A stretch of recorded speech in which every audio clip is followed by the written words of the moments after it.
aún no hay una fecha para la convocatoria a este juicio político en contra de la fiscal general del Estado y está suspendido el juicio político a la ministra del Interior, Mónica Palencia.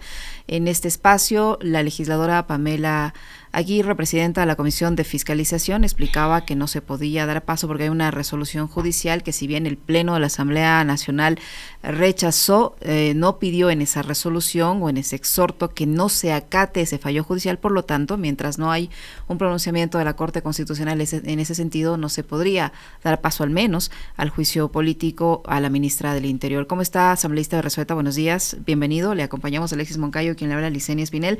¿Qué es lo que va a terminar pasando en la Asamblea Nacional con los juicios políticos? Bienvenido. Buenos días, Licenia, Alexis, muchas gracias por la invitación, un placer estar en Radio Pichincha. Sí, efectivamente, dentro de la resolución que aprobó la Asamblea Nacional, fuimos muy enérgicos en rechazar la sentencia. En ningún momento se planteó el no acatar, porque jurídicamente no le corresponde al Pleno de la Asamblea establecer si acata o no. Eso ya corresponde precisamente a al trámite judicial que se dé dentro de la justicia constitucional. Lo que sí ha hecho la Asamblea Nacional es pedir, independientemente de la ejecución de la sentencia, incluso he escuchado declaraciones de la ministra del Interior y algunos escritos que ella ha puesto y confunde pensando que estamos haciendo un seguimiento sobre la base de la sentencia de la señora Inés Alarcón. No, estamos pidiendo de que se dé un seguimiento a una sentencia del año 2023 que tiene carácter vinculante para todas las sentencias en materia constitucional que tienen que ver con el procedimiento legislativo. Y hemos pedido precisamente aquello a través del presidente de la Asamblea, que lo ha hecho a la Corte Constitucional, para que nos diga la Corte si efectivamente se puede o no interponer una acción de protección en contra de una sentencia, en contra de perdón, de una decisión, de un procedimiento de juicio político que está en marcha. Evidentemente no se puede, pero necesitamos que la Corte nos diga. Hasta eso, Licenia, efectivamente, la presidenta de la Comisión de Fiscalización ha suspendido el trámite administrativamente, lo puede hacer, es una decisión unilateral de ella, no es una decisión de la comisión, pero ella como presidenta lo puede hacer. Y aquí en este caso pasa otro tema, que el Consejo de Administración Legislativa, el CAL, ha decidido levantar la suspensión del juicio político a la fiscal general del Estado y, de acuerdo al cronograma de juicios políticos establecidos en la comisión, el que correspondería mientras se resuelve este entuerto jurídico al que nos ha metido este juez de garaje de Quitumbe, correspondería conocer el juicio político a la fiscal general, y eso es lo que en este caso la Comisión de Fiscalización tiene que hacer por orden del CAE. Uh-huh. ¿Cómo está, asambleísta? Un gusto saludarle. Buenos días. Después de que se trate el juicio político a la fiscal, que entiendo arrancará el próximo lunes, la pregunta es: ¿qué va a pasar? ¿Se retoma el juicio político contra la ministra Palencia o van a tener que verse obligados a retomar los juicios en contra de los ministros del gobierno de Lasso? Si usted me pregunta a mí personalmente, Alexis, creo yo que se tiene que continuar con el juicio político a la ministra Palencia. Uh-huh. Sin embargo, estamos a la expensa de lo que decida y lo que diga la Corte Constitucional sobre este pedido de consulta, si usted quiere, ¿no? Uh-huh. Sobre la base, además de la apelación que ha sido presentada dentro del proceso judicial de acción de protección ante este juez de Quitumbe, también tendrá que resolverse. Mientras eso sucede, tendremos todavía unos 45 días en la sustanciación del juicio político a la ministra fiscal general del Estado, uh-huh, para poder establecer qué dice la justicia, tanto en la apelación presentada en el juicio, en la acción de protección presentada por Inés Alarcón, cuanto en el pedido de seguimiento de sentencia y este criterio que el presidente de la Asamblea Nacional ha solicitado a la Corte Constitucional. Tendremos que esperar aquello. Personalmente creo que tiene que seguirse luego del juicio uh-huh con la fiscal general del Estado, con el juicio con la ministra Mónica Palencia, pero estaremos a la espera de las decisiones judiciales. Ahora, hay un pronunciamiento previo de la Corte Constitucional en el que se enfatiza que no se debe interferir, no debe haber interferencia entre las funciones del Estado. ¿ese pronunciamiento previo no es suficiente para que ustedes puedan trabajar y cumplir con sus competencias sin necesidad de que venga un juez y les detenga? Porque a este paso, pues si a alguien no le gusta una interpelación, va a seguir interponiendo este tipo de recursos y ustedes no van a poder cumplir con su función fiscalizadora. Esa fue la motivación que la dimos en el Pleno de la Asamblea. Si usted revisa mi intervención en el Pleno de la Asamblea, yo hice una valoración eminentemente jurídica de la barbaridad que hizo el juez de Quitumbe al fallar a favor de la asambleísta Inés Alarcón, proponente de la acción de protección. No puede ser posible de que un juez haya fallado en contra de una sentencia expresa de la Corte Constitucional que dice claramente que no se puede presentar acciones de protección en contra de los procedimientos de fiscalización que haga la Asamblea Nacional. Es clarísimo, es absolutamente claro. Por lo tanto, lo que hace la asambleísta Alarcón es forzar una acción de protección de una manera bastante particular, porque en primera instancia, y esto no sé si ustedes lo conocen, y lo dije también en mi exposición en la Asamblea, primero presentó ante un juez de Quito, que luego retiró la acción de protección, la asambleísta Alarcón.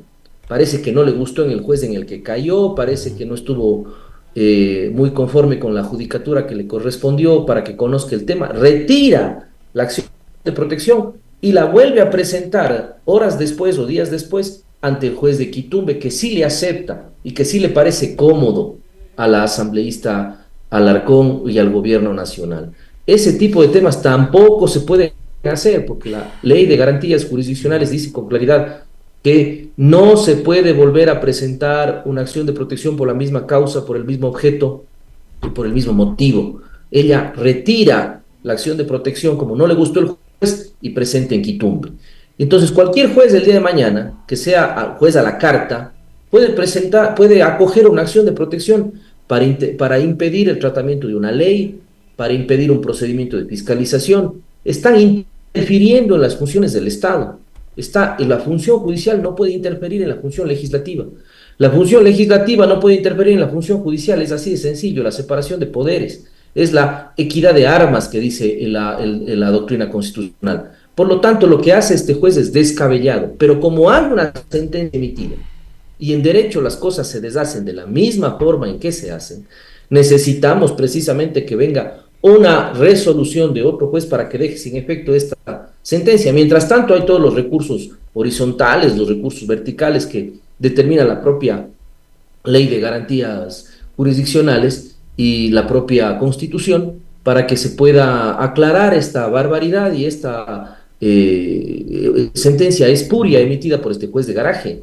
Por lo tanto, creo que es importante de que la posición de la Asamblea haya sido la de rechazar enérgicamente esta sentencia y que a la par además ha dado materia para que se autorice al presidente de la Asamblea para que inicie todas estas consultas, la presentación de todos estos recursos, pero adicionalmente también para que se inicien las acciones disciplinarias dentro de la Asamblea, para que ningún legislador en el futuro se le ocurra presentar una acción de protección en contra de la propia Asamblea, y que hoy el Comité de Ética y el Consejo de Administración Legislativa inicie los procesos disciplinarios para sancionar a estos legisladores que se han ido en contra de la propia Asamblea.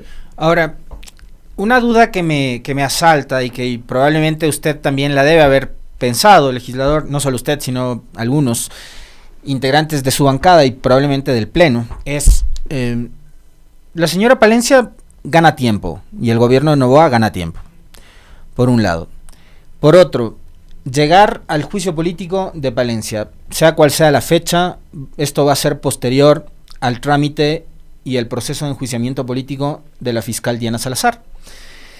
Ese juicio seguramente va a ser muy seguido no solo por la opinión pública, por la prensa, sino por muchos ciudadanos, porque se trata de la fiscal Salazar y todos sabemos el personaje del cual estamos hablando.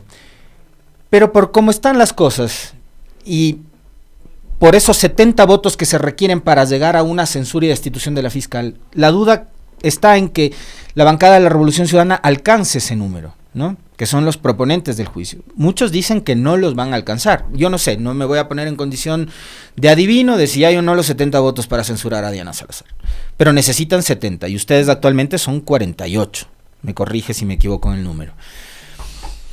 Y si no alcanzan los 70 votos, la bancada de la ARC puede llegar con un desgaste, y la propia Asamblea puede llegar quizás con un desgaste al posterior juicio político de la señora Palencia, de quien, por ejemplo, creo que hay razones y argumentos más que suficientes para censurarle y destituirle, por la pésima función que lleva al frente del Ministerio del Interior y los altísimos niveles de violencia y de inseguridad que actualmente vive el país. ¿No se está poniendo en riesgo ese proceso para censurar a una pésima funcionaria como Palencia, más allá de lo que hizo o no hizo el pasado 5 de abril en la embajada, por lo mal que está el país, por incluso los disparates a los cuales ya nos tiene acostumbrados, como el de ayer, que era 5 de septiembre, 5 de abril, 5 meses, que no sé qué, ya con unas teorías conspiranoicas a propósito del dron sobre la roca? ¿Qué opinión tiene usted sobre esto, asambleísta? Primero, creo que hemos visto en los últimos días, y yo trato de ser muy ponderado en mis observaciones en ese sentido, pero hemos visto realmente a una ministra del Interior bastante nerviosa, bastante preocupada, porque tanto ella cuanto el gobierno nacional sabe que existen los votos en la Asamblea Nacional para su destitución y censura. Que son más, embargo, ¿no? Son 92 en el caso de ella. Para la fiscal 70. Votos. Para Palencia hay los 92 para mandarla a la casa. Así es, porque mire usted la votación de la aprobación de la resolución que yo planteé el día martes en el Pleno de la Asamblea Nacional se hizo con 86 votos, con 7 legisladores ausentes de nuestra bancada. Es cuestión de sumar nomás, ¿no? Entonces, votos para la censura y destitución de la ministra Palencia existen en la Asamblea, y eso evidentemente pone nervioso al gobierno nacional, pone preocupado al gobierno nacional, y lo hemos visto a la ministra en los últimos días estar bastante nerviosa, bastante preocupada, y porque sabe que tenemos los votos para aquello. Y como saben que tenemos los votos para aquello, han hecho todos este tipo de argucias y este tipo de jugarretas para interponer la acción de protección, para poder amenazar a los asambleístas con juicios penales. Cada escrito que llega a la comisión de fiscalización de la señora ministra es una amenaza de un presunto cometimiento de un delito por parte de los interpelantes. Es decir, está muy nerviosa. Y como alguna vez le dije en alguna sesión a la ministra, le dije, cálmese, ministra tiene que calmarse. Y porque así nerviosa no va a poder manejar la seguridad del país. Y nos damos cuenta de que así, con el nerviosismo que tiene y con la situación de este descontrol que va teniendo la ministra, va cometiendo estos errores, como las declaraciones infortunadas del día de ayer, tratando de mirar y hacer elucubraciones absolutamente antojadizas, porque ahora incluso el tema del dron que estaba sobre la roca seguramente será culpa de Correa. Ya lo dijo. Ya lo insinuó ayer, ¿no? Lo insinuó, dijo, habló de la fecha en la que... Se olvidó de decir que el número del partido es del 5, ¿no? Claro, el casillero 5 en la papeleta. El 5 de abril, que a 5 meses, solo le faltó decir, vota 5, ¿no? Pero seguramente no lo dijo porque lo iban a sancionar con alguna infracción electoral en el Tribunal Contencioso Electoral, que además está de moda destituir a medio mundo, ¿no? Entonces, yo creo que primero tiene que tranquilizarse la ministra, tener la inteligencia emocional suficiente como para poder afrontar un tema que es mucho más grave que su juicio político, que es la muerte de personas en las calles, porque lamentablemente vamos viendo datos que nos espeluznan. Mire usted un dato que nos daba el día de ayer la función judicial, y datos que podíamos recabar. El incremento de extorsiones es increíble. Nosotros vamos a presentar un reporte adecuado, lo estamos preparando, pero de la información preliminar que vemos, el nivel de extorsiones en el país ha incrementado exponencialmente de una manera brutal. Sí, efectivamente, las muertes violentas es uno de los indicadores que establecen cómo va la situación de inseguridad de un país, pero olvidarnos también de las extorsiones, que es otra forma de amedrentar desde el lado de la delincuencia a los ciudadanos, es terrible, y lo vamos a presentar. Pero yo respondo su pregunta, Alexis, en el sentido de que efectivamente el gobierno gana tiempo, es una jugada política, la censura y destitución de Mónica Palencia debilitaría políticamente al gobierno, evidentemente, más allá de sus falta de probidad para el manejo de la seguridad. Y evidentemente esto sería un golpe. Por lo tanto, lo tratan de evitar a toda costa, pasar a otros juicios, cualquiera que estos sean, incluso el de la fiscal general, que no se necesitan 92 votos, se necesita 70 votos.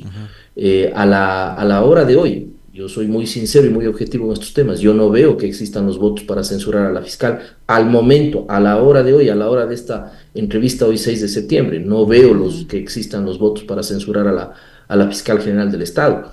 Sin embargo, mucho dependerá de lo que hagan los interpelantes también en estos días para demostrar las situaciones de irregularidades que ha cometido la fiscal y los temas de incumplimiento de funciones. Y de allí entrar a convencer adecuadamente con los argumentos necesarios y fundamentados a las diferentes bancadas para la votación. Pero sin lugar a dudas, esto es una jugada del gobierno para evitar un golpe político que, sin lugar a dudas, sería la destitución y censura de la ministra Palencia, ¿no? Uh-huh.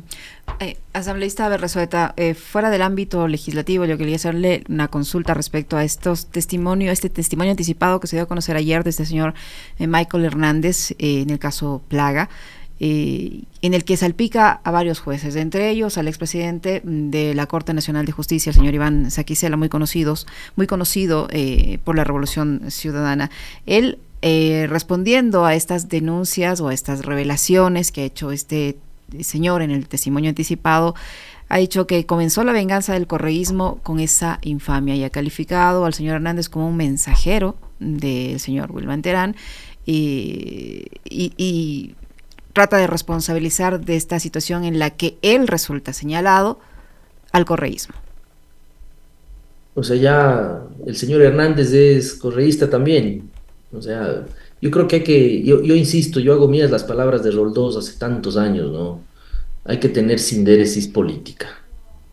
Y lamentablemente el hecho de que salten este tipo de temas de pelea de compadres, además, porque el señor Hernández ha sido director de la Escuela Judicial, cercano a Wilman Terán, cercano a Iván Saquicela, todos de la misma argolla.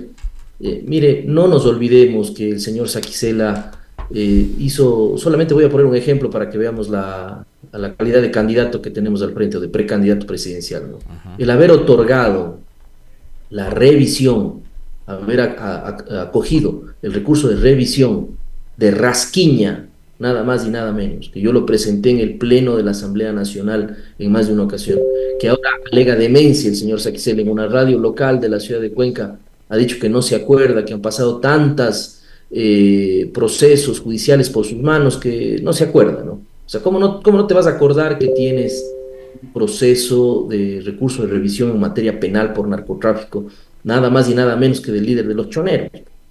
Entonces, esa memoria selectiva que tiene el señor Saquicela es la misma memoria selectiva que tiene cuando él fue depositante en el caso del notario Cabrera, por ejemplo, ¿no? Que fue todo un escándalo aquí en la ciudad de Cuenca cuando él fue concejal. La misma memoria selectiva tiene cuando trata de justificar el tema de la fundamentación y la argumentación jurídica para haber condenado por cohecho a la expresidente Correa con el famoso influjo psíquico.